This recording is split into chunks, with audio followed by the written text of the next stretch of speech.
mindfulness. In both cases, it's noticing you've been lost in thought, and then what you then notice subsequent to noticing the thought disappear. So what can you do? This is true of every type of meditation practice. Is you're either lost in thought or you're noticing what you should be noticing.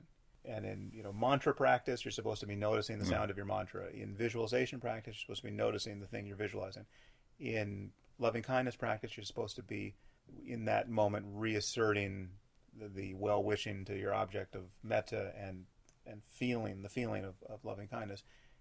In mindfulness practice, it seems to, I would guess, 99% of yogis, and it certainly seemed to me for a very long time, that the alternative to the unenlightened, for the unenlightened yogi, is to notice phenomenon. There's nothing to notice but the evidence of your own unenlightenment in that moment. Yeah, You're noticing. No, wait.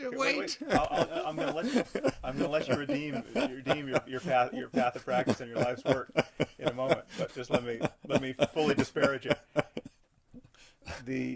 The difference is with Dzogchen, the only thing you're supposed to notice, and the thing which is the true taste of your mindfulness at that moment, is that there is no self-center to whatever the experience happens to be, and two, that the experience, no matter how painful, really, I mean, it could be an experience of nausea, it could be an experience of anger, whatever it is, does not change consciousness. I mean, so consciousness actually isn't harmed by whatever crappy experience you were just having dualistically a moment ago before you were mindful.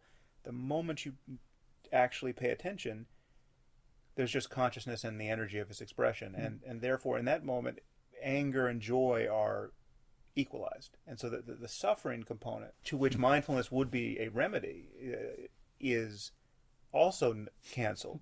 So there's no one to suffer, and there's, in fact, in some sense, no suffering. It's not to say that the unpleasant sensation has to disappear in that moment, yes. But it doesn't count in the same way it did a moment ago. So my question to you is, and you can take as long as you want trying to hem and haw and get to the answer, is that really what mindfulness just is? And most people take a very long time to discover it. What you just described in terms of the equalizing of experience through the Dzogchen recognition, you could have been describing the function of mindfulness. Because, for example, when one is mindful of anything unpleasant, whether it's an unpleasant emotion, an unpleasant physical sensation, in that moment, the mind is not affected and is not reactive. It is in that place of simple awareness of that.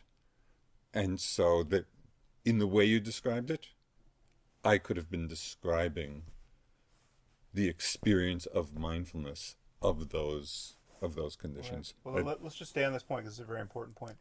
So it is true to say, from your perspective, that if you are being mindful of sadness, say, and in that moment sadness is still a problem, that's not correct mindfulness. I mean, so mindfulness contains its own equanimity. You have to if you're going to spend 2 seconds of truly being mindful, those are going to be 2 seconds of relief from the suffering. Absolutely. Okay, now that's I think that's poorly understood, and there are many people who practice mindfulness and are not aware of that kind of internal standard where it's the relief may be eventual. They may feel a little bit better, but there's a subtle corruption that they're practicing mindfulness, one, in order to change the experience, to get rid of the sadness. Then it's not.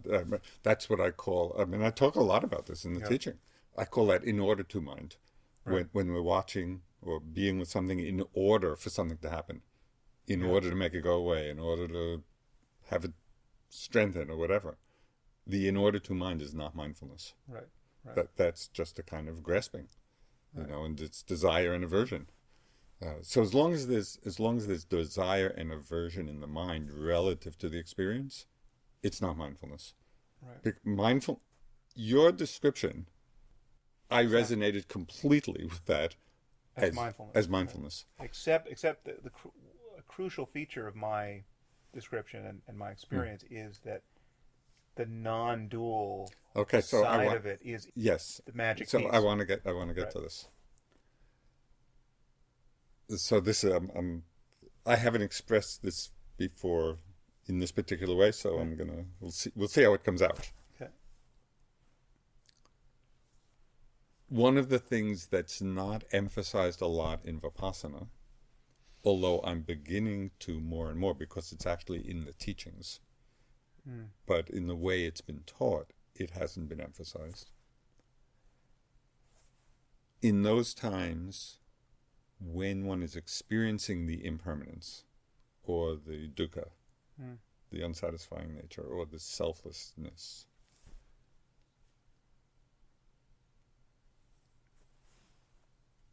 we can be emphasizing two different aspects of it. We can be emphasizing the seeing of the impermanence, that things are arising and passing, and so that's still object oriented, right? Or the selflessness of it. Selflessness of the flow of phenomena. Yeah, of the flow of phenomena, including consciousness, but the phenomena will be more predominant. Right. It's very interesting, and I've been working with this more and more now. It's equally possible to pay attention to the nature or the quality of the mind at those times when it's seeing impermanence. And there's a teaching in the Pali text. It's in seeing impermanence, the mind doesn't cling. When it doesn't cling, and it's expressed in a few different ways. In seeing impermanence, the mind becomes disenchanted. Becomes disenchanted from the grasping. In the disenchantment, it becomes dispassionate. In the dispassion, it lets go. In the letting go, there's freedom. So in that sequence, it starts with the awareness of the objects being impermanent, but it turns the attention back to the quality of the mind as it's seeing the impermanence. And that's where, that's not emphasized so much, or hasn't been. But I'm not even hearing it emphasized in the litany you just gave, and this has always been a gripe of mine, that the anatta, the selflessness that one realizes in Vipassana, has always seemed to me to be by virtue of anicca, impermanence. So that it's because everything is changing that one extrapolates, not by thinking about it, but that one notices that there's absolutely nothing that could be a self, because there's this just this ungoverned flow. Right. But the selflessness of Dzogchen has nothing to do with impermanence. It has to do with seeing. It has to do with the felt center that was yourself drop out of consciousness. So that the consciousness is just free of that. And so you might not be noticing change with any clarity at all, and yet there's no center. But I think that so one can come to the recognition and experience of selflessness in different ways, and I don't really see that it makes any difference, because in one way or another, whether you're looking at the nature of mind itself and recognizing its selfless nature, or because all phenomena are always changing. This doesn't take a particular momentum to see. If the mind just tunes in to the changing nature that's always there, it's always present. Right. So that's another doorway into selflessness. This is a doorway that doesn't seem to be not only not emphasized, but not even acknowledged in the Vipassana tradition. A direct mindfulness of selflessness. Well, that has nothing to do with looking at it. Well, I wouldn't say that, because for some people, their understanding, and these are people with the strong wisdom factor of mind, the selfless aspect will be what's most important. For other people, it is the impermanence that's going to be most important. The function of both is the mind that's not grasping. So that's the point of it all. And so I don't see that it matters very much which of the characteristics one sees as predominant. And so many of the, for example, with Munindraji, for example, he very much emphasized the empty nature of phenomena. And I think that's why I resonated so much, because that suited my own development and experience. Sayadaw U Pandita emphasized the dukkha aspect, which accomplished or resulted in the letting go, and the not holding on. There's just one other point I wanted to get to, and I don't know if it's still in sequence enough to make the connection. One of the reasons the recognition of that selfless, empty quality of mind may not be emphasized in the Vipassana tradition as much as it is in the Dzogchen tradition, right from the beginning, is that it goes back to this notion of certain experiences uprooting the view of self. And I think for some teachers, it's that experience of having the defilements be uprooted, which is the main focus of their teaching.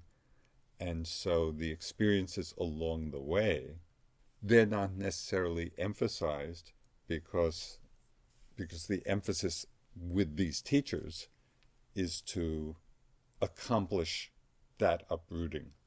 So they may not be pointing out all along the way, oh, look, really, really...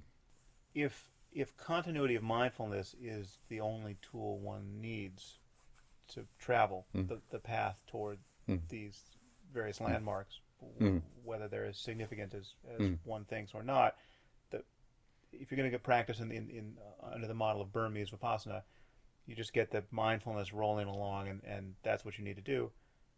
If mindfulness of anatta, selflessness, is just as good an object of mindfulness as any other sort of mindfulness, it's not a choice between the two paths. You could be mindful. You could recognize that there's no self very early on. Be mindful of that centerless, open nature of consciousness, and have that be your continuity of mindfulness. And presumably that would be all you would need to have these subsequent experiences, if in fact they are there.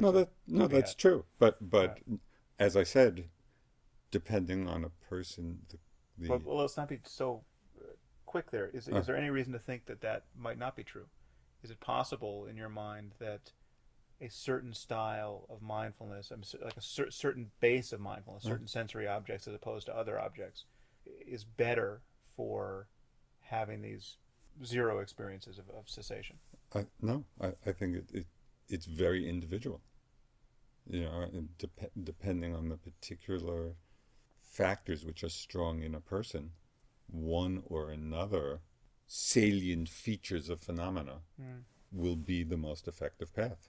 So for someone who is predisposed to tuning into impermanence, or tuning into dukkha, tuning into suffering, to try to force them into the anatta category, as being kind of the sole or only or best way of coming to freedom from grasping, freedom from clinging, that may not be the most effective path for them. But see, the thing is that, in my view, the difference is, if we're talking about suffering and the end of suffering, the difference is so extraordinary. I mean, just to walk you back to part of your story that you told when you were practicing with Goenka and were doing the body scanning and had initially had this experience of you know, sublime body of light, no pain, and then came back and you had